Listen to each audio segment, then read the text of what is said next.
இந்தியாவுக்கு நமக்கு எந்த சம்பந்தமும் இல்லை. இந்தியா வாழ்றதுல ஆட்டத்திலே நம்ம இல்லை, கிரவுண்டுகளே நம்ம இல்லை, திடல்ல இல்லை.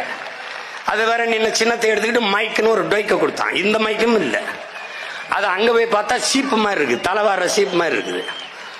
முத பெட்டியிலே நம்ம சின்ன, மூணாவது நாலாவது பெட்டியில் இருக்கு. அதுல தேடுறான்டா தன்மானமிக்க தமிழ் மக்கள், அதுல தேடுறான்டா.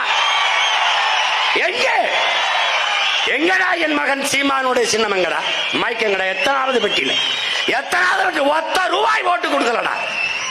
வேட்பாளர் நிறுத்துற எவனும், எவன் மூஞ்சி எவனுக்கும் தெரியாதுடா. நான் நிறுத்துறேன் அந்த தெருவிலேயே 4 பேருக்கு தெரியுமான்னு தெரியாதுடா. தேடி போட்டான்டா 36,50,000 வாக்க போட்டு.